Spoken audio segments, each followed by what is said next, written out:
नमस्कार, देशोन्नतीमध्ये मी साक्षी आपलं स्वागत करते। बघूया प्रदेशच्या आजच्या टॉप 10 बातम्या।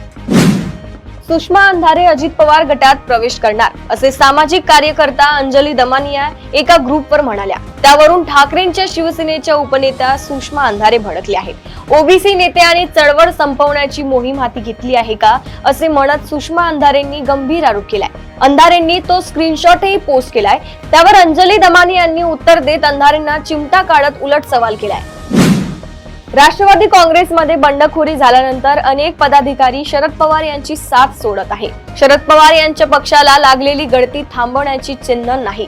शरद पवार गटात असणारे 2 माजी मंत्री, माजी आमदार यांच्यासह एक महिला प्रदेश सरचिटणीस यांचा आज अजित पवार गटात प्रवेश करत आहे। त्यामुळे शरद पवार यांच्या राष्ट्रवादी काँग्रेसला जळगाव जिल्ह्यात मोठा झटका बसलाय। जळगाव जिल्ह्यात शरद पवारांची अर्धी राष्ट्रवादी अजित पवार गटात गेल्याने शरद पवार गटाला मोठा धक्का बसलाय। वन स्टेट वन रजिस्ट्रेशनची अंमलबजावणी जिल्ह्यात 1 मे पासून सुरू झालेली आहे। त्यामुळे आता जिल्ह्यात समाविष्ट 14 ही तालुक्यातील कुठल्याही गावचे मौजामधील दस्त जिल्ह्यातील कुठल्याही नोंदणी कार्यालयात नोंदविता येत आहे।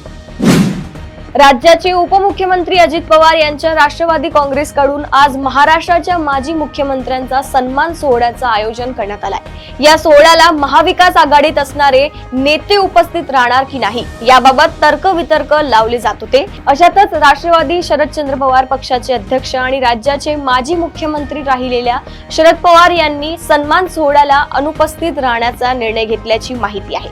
महायुतीतील पक्षाकडून या कार्यक्रमाचं आयोजन करण्यात आलं असल्याने आम्ही तिथं जाण्याचा प्रश्नच नाही अशी शरद पवारांची भूमिका असल्याचे समजते।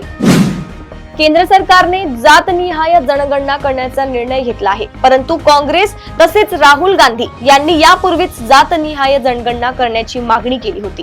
त्यावेळी भाजपने काँग्रेसवर टीका केली होती। शेवटी त्यामागची आमची भूमिका लक्षात घेऊन हा ऐतिहासिक निर्णय घेतलाय, त्याचे आम्ही स्वागत असल्याचे माजी मुख्यमंत्री पृथ्वीराज चव्हाण यांनी माध्यमांशी बोलताना सांगितले।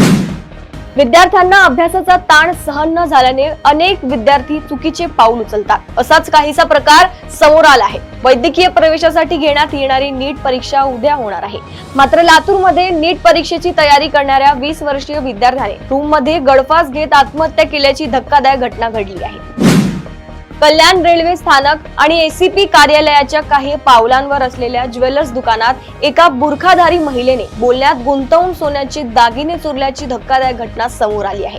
या महिलेने दागिने पाहताना तिने हात चालाकी करत खोटी अंगठी ठेवत 60,000ची खरी सोन्याची अंगठी लंपास केली असून तिच्या हात चालाकीने व्यापाऱ्यांमध्ये भीतीचं वातावरण निर्माण झालंय। विशेष म्हणजे गुन्हा दाखल होऊनही पोलिसांच्या हाती लागलेली नाही आहे। यावर्षी उत्तर पत्रिका तपासणी आणि अंतिम निकाल तयार करण्यासाठी शिक्षकांकडे पुरेसा वेळ नव्हता। त्यामुळे एआयचा वापर करून उत्तर पत्रिका तपासण्याचा प्रयोग करण्यात आलाय। छोट्या गटावर करण्यात आलेल्या या प्रयोगाचे निकाल उत्साहवर्धक आहेत। यामुळे हे एआय मॉडेल अधिक सक्षम बनवण्यासाठी मदत होईल असा विश्वास रणजित सिंग डिसले यांनी व्यक्त केलाय। स्वतःचा पक्ष भारतीय जनता पक्षात विलीन केला तरच भाजपचा चेहरा म्हणून अजित पवार मुख्यमंत्री होऊ शकतात, अन्यथा नाही। एकनाथ शिंदेंचेही तेच आहे।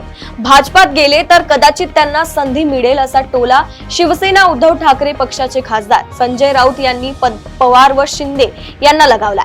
मला मुख्यमंत्री व्हायचे आहे या अजित पवार यांच्या विधानावर ते बोलत होते।